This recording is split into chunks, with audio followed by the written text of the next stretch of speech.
All right, so we've got normally the longer you work for a company, the higher your salary per hour. Hector surveyed the people at his company and placed his data in the table below. So here's the number of years at the company and the salary per hour. How much can Hector expect to make after working at the company for 5 years? Explain your reasoning.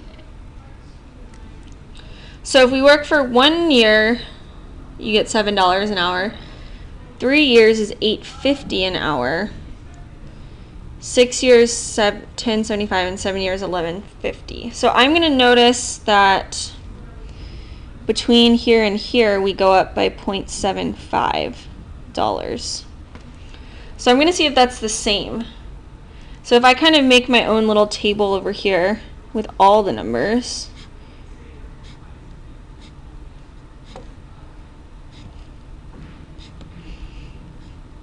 one is $7.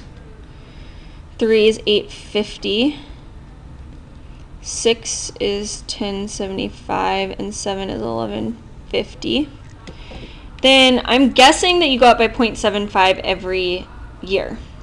So that means that here we'd be $10, and here would be 9.25. Okay, that works. And here would be 7.75.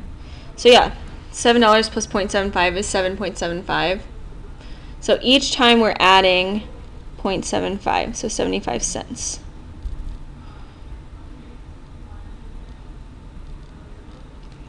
So after 5 years, he can expect to make $10. Hector's company is hiring a new employee who will work 20 hours a week. How much do you expect the new employee to earn for the first week? So if it's a new employee, then they're going to be making $7 an hour. So if they're working 20 hours a week, all we have to do is $7 per hour times 20 hours is 7 times 20. Let's see, 7 times 2 is 14. So then we can add a 0, 140. So he can expect to make $140 a week.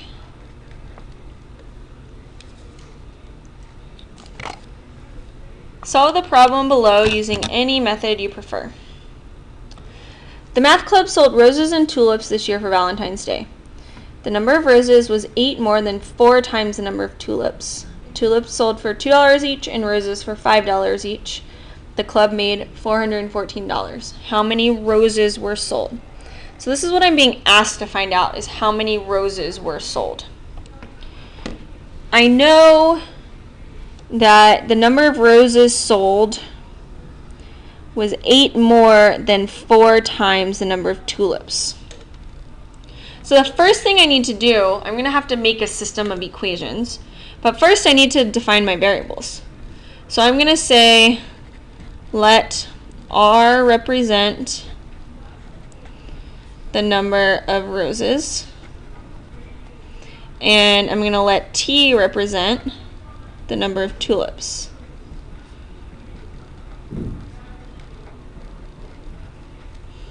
So if the number of roses was 8 more than 4 times the number of tulips, that means roses, so R equals 8 more than is, and then 4 times the number of tulips. So that would be 4 times T. 8 more than would be plus 8. Tulips sold for $2 each and roses for $5 each. So $2 for every tulip plus $5 for every rose equals $414 total. So now I have my 2 equations. And I'm going to solve these using substitution because I notice the R right here is by itself. So I can substitute this in for R in the second equation. So my new equation is going to be 2t plus 5 times 4t plus 8 equals 414. Now I'll solve this equation. 2t, first I need to distribute my 5. 5 times 4t is 20t. 5 times 8 is 40. 2t plus 20t is 22t's. I'll subtract 40 from both sides and get that 22t equals, well, 400 minus 40, or 414 minus 40 is 374.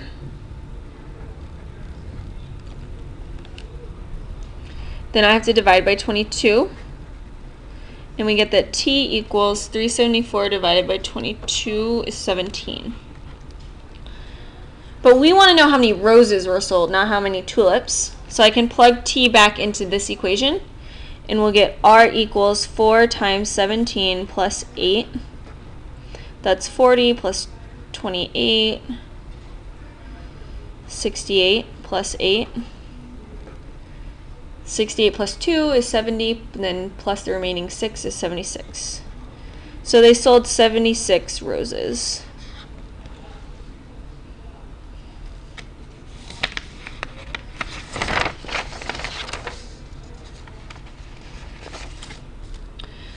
Alright, Angelo's Boy Scout Club is going on a treasure hunt.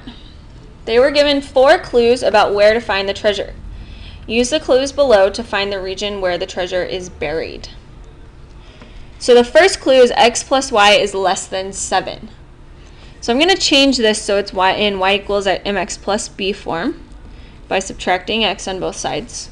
So I get y is less than negative x plus 7. So I'm going to go ahead and graph that. So I'm going to start at 7, 4, 5, 6, 7. And negative x means I'm going to go down 1 and over 1 every time. We are less than, but not equal to, so this is going to be a dashed line.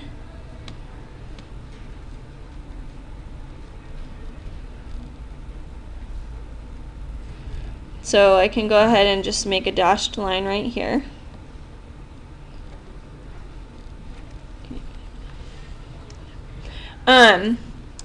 And I know I want everything that's less than that line.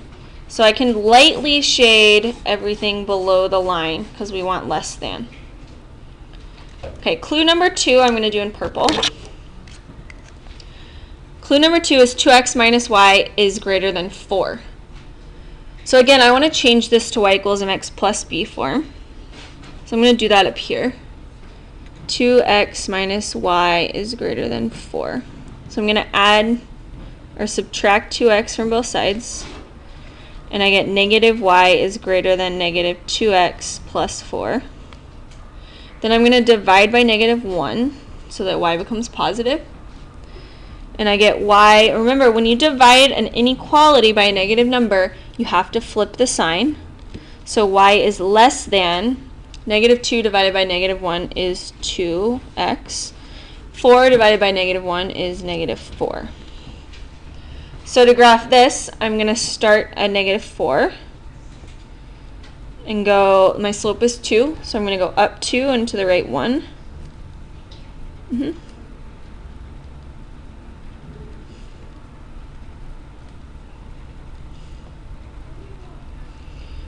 And same thing, down 2 to the left 1. It's less than, but not equal to, so we have a dashed line.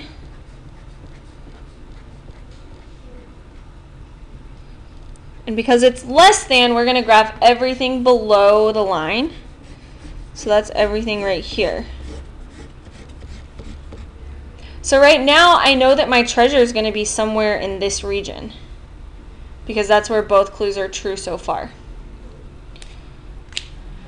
Clue number 3 is y is greater than 2. So y equals 2 is this line, or no, that's y equals negative 2. Y equals 2, it's right here.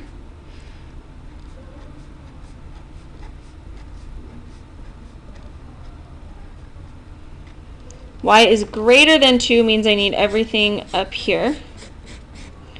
which means this little triangle is where I could find my treasure.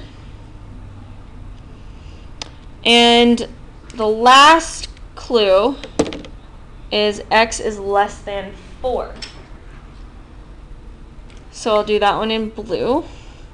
X equals 4 is 1, 2, 3, 4 right here. So x is less than 4 is this line. And I want everything less than 4, which would be all of this.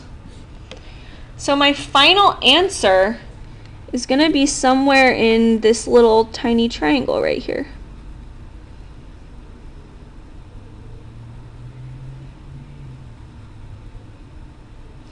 So it doesn't look like I could even use any coordinate points because these points right here are on dashed lines. And I can't use any points on dashed lines.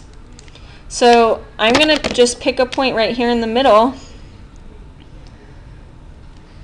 and say somewhere in the middle, that would be like, for example, 1, 2, 3, x equals 3 and a little bit, so maybe 3.5, and y is bigger than 2, so maybe y is 2.5. So x is 3.5 and y is 2.5.